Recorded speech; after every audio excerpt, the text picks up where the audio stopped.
Gazalek leaned back in his favorite chair and felt something pop before sitting back up. He liked this spot in the bar. He could see all the various races come and go. Some would even ask for his advice. He was an old spacer, and his knowledge of this sector was vast. It said he's visited almost every system and most inhabited planets in his 170 galactic years, and some of the young would ask for stories of his adventures. But he was tired of traveling and settled down on this station orbiting the planet Miasma. So he was only slightly surprised when a tall, reptilian-like alien approached him. The being looked familiar, but he couldn't quite place which race it was. At least 2.5 meters tall, 4 muscular arms, bipedal, and a torso covered in tough leather-like plates. Its head was triangular, with a blunt face containing 6 eyes, a pair of nostrils, and a wide mouth with dozens of small but sharp-looking teeth. It also had 8 pronounced fangs, 4 on top and 4 on bottom. It wore only boots, a type of pants, and a utility harness on its torso. "You are Gazalek of the Tharo?" The alien put it bluntly. Gazalek stared up at the tall being before replying, "I am, and who do I have the pleasure of speaking with?" "I am Buhazum of the Kudreks." He answered, "Ah, yes, the Kudreks." He remembered now, his mind searching for what he knew about them. No wonder he didn't recognize them. They were rarely seen outside their body armor and enclosed helmets. They were a warlike race from out near the rim. They only appeared in this sector 20 years ago by raiding the outer worlds. 5 years after that, they carved themselves a foothold in the sector at the expense of the Fatiri. Without asking, the Kudreks sat down next to Gazalek. "I understand you know many things about this sector," Buhazum stated. Blunt and straight to the point, Gazalek thought to himself before answering, "Yes, I am well-traveled." "Good, you will come with me," Buhazum added. Taken aback, Gazalek replied, "Why in the hell would I do that?" "To meet my superiors, you will be well compensated," Buhazum said. "Getting paid does change things." Gazalek thought to himself, "And how far would I have to go?" He asked. Buhazum promptly replied, "Compartment 10, Level 1. So they are at the station and in one of the first-class quarters. Interesting. Gazalek thought before replying, "Lead on." It took about 10 minutes to reach the compartment, and when the door opened, he was slightly surprised to see just how many Kudreks were in there. There were maybe 11 of them, but after studying the Kudreks for a moment, he concluded 6 were guards. Unlike Buhazum, they wore a variety of raiment that concealed their bodies. It suddenly occurred to Gazalek that since they are rarely seen without their helmets and body armor, they were essentially in disguise, and able to move about freely with no one the wiser. He started to wonder just how many Kudreks were hiding in plain sight, across the sector. Buhazum stepped forward and bowed. "This is Gazalek of Tharo, as ordered, Your Majesty." Buhazum stepped aside so the others could see Gazalek. Finding out he was meeting royalty caught him off guard, but he managed to recover. He gave a bow and spoke, "Your Majesty," and then added, "I apologize, but I do not know who is who." A richly dressed Kudreks stepped forward. "I am Inubasa, Vestes to Empress Shiptu, second wife of Emperor Anunnaki IV, he said while using a sweeping gesture to the Empress. Gazalek turned and bowed to the Empress. "My apologies, Your Majesty, for not knowing who you were." The Empress just gave a regal nod of her head. To be honest, Gazalek couldn't tell the difference between male and female Kudreks. Or were they all female? He wondered. Another Kudrek stepped forward. "Grand Straktigo and Shag Kushana." The Grand Straktigo stepped forward and pushed a button on the console. A map of the sector appeared, and the political boundaries were marked on it. "We are embarking on a new campaign, and we need information about races that might be involved, what their military capabilities are, who their allies are, and which are their most important worlds," he said. Gesalec was shocked at the question and, without thinking, uttered, "I can't do that. Help you kill an untold number of sentients." Empress Ship 2 nodded to Inubasa, who then stepped forward. "The Empress understands your reluctance and offers a compensation of 2 million galactic credits." Gesalec almost fell over from shock. He could almost buy his own station with that much, not a big one, but still. After wrestling with his conscience, he agreed to this proposal. The Empress nodded in satisfaction. Grand Stractigo Enshag Kush Ana pointed to an area on the map.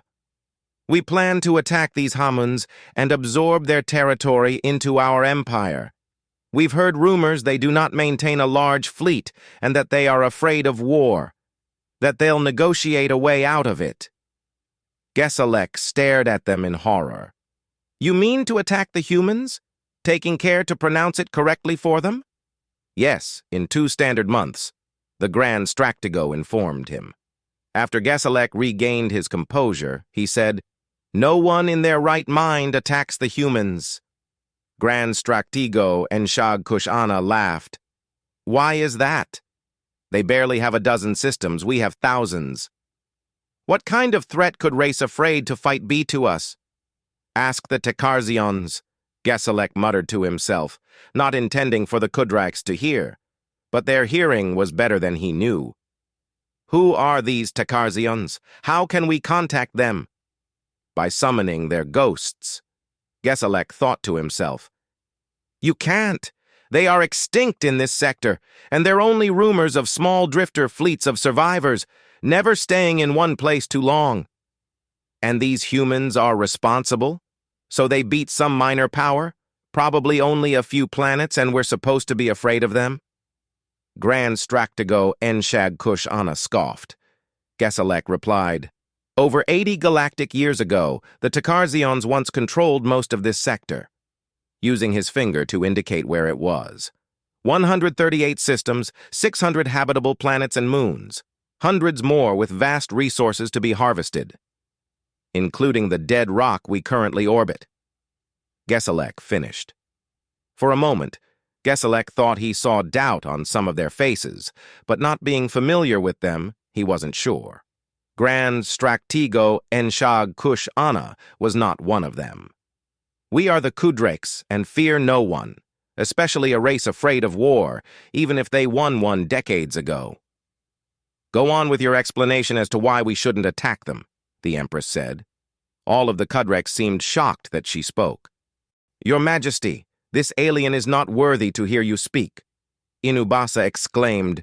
Grand Stractigo Enshag Kush Ana also spoke out. "Your Majesty, forgive me, but as Second Empress, you are only here in a ceremonial role." With a glare, the Empress addressed them both. "That is usually so, but I feel this is important enough for the Emperor to hear all of it and not just selected tidbits." She addressed the Stractigo directly. "Would you like me to contact my husband, the Emperor, and see how he responds to my break-in ceremony? Especially after I tell him how you are ignoring the Theron's warning?" "I like this one," Gesalec thought to himself. Both of the Kudraks acquiesced to the Empress. Looking back towards Gesalec, "Please continue," she ordered. "Yes, Your Majesty." Gesalec bowed and replied, "The humans are not afraid of war because of what an enemy may do. Humans are afraid of what it can make them become." Gesalec started. "I had a human friend long ago that once explained it to me. Like you, the Tekarzions saw them as easy pickings," Gesalec explained. "The humans were new to the galactic community and had just started to expand out of their home system. And when the Tekarzions found out just how much time passed between the humans' first steps into space and how it took almost 2 centuries to leave their home system, they assumed they weren't very smart either. I found out from my friend later that it took them so long to leave their cradle because they had been warring amongst themselves almost the entire time," Gesalec stressed. The Empress spoke up again. "So they were fighting a civil war that whole time?" "No, Your Majesty, they were never a single government in the first place. They only formed that after finding out that other races existed. A damaged ship inadvertently fell out of FTL in their system. The crew was dead, so the only source of information was the ship. So they examined the ship and reverse-engineered what they found mixed with their technology, Gezelek added. It had long been a dream of the humans to find life outside their world, so they were ecstatic to meet other races. They explored, they traded, they shared knowledge freely. So they were caught off guard when a Takarzian fleet entered their home system and attacked them without warning. The humans suffered enormous casualties at first, but they weren't helpless, Gezelek said. They'd fought wars amongst themselves for almost their entire existence, and they were very good at it. But they were comparatively novices at deep space combat. It took them months to drive the invaders out, and the cost was high, for both sides.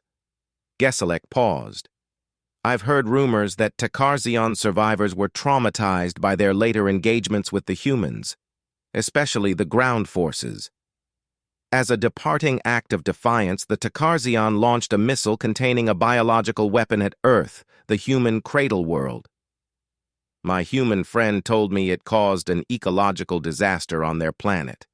Vast swaths of their planet became sterile. The biological agents were less effective against humans than the Takarzion hoped. The humans had a long history of dealing with virulent and deadly diseases, which helped to protect them from the biological agents.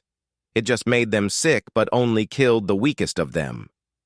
Gezelek explained. Unfortunately for the Takarzion, this included large numbers of their youngest children. Gezelek continued.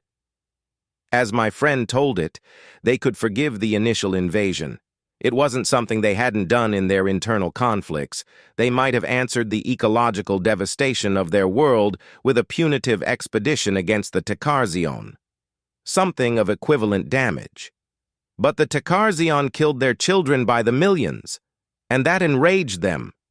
Most races only have a couple of words that refer to revenge. The humans have dozens, and none of them are good. Gezelek explained, vendetta, revenge, a reckoning, retribution, reprisals, retaliation, vengeance, eye for an eye, vindictive, and others. But the Takarzion's actions brought one of the worst types to their borders. The humans call it blood vengeance. What the Takarzions did could only be answered with their blood and lots of it. My human friend explained that the human race contains a darkness inside their soul that they fight to suppress. When it escapes and takes over an individual, the death and destruction they cause can ruin dozens of lives. Gezelek continued. But when that darkness escapes and runs free through their entire race, then it can inflict horrors beyond your imagination. He once showed me their history, and I thought I'd seen enough in my lifetime that nothing would shock me. I was wrong. The things they'd done to each other were the most horrific things I'd ever seen. And that was to each other. So imagine what would happen to an alien race. And this act brought out the very worst in them. It was like they went insane with grief. Gezelek said, they combined the things learned from captured Takarzion technology with their own. These new warships were black as night with wings to make them look like some kind of nightmarish bird. Their body armor was jet black with the helmets stylized into monstrous faces. Not just things from their nightmares, but from the Takarzion too.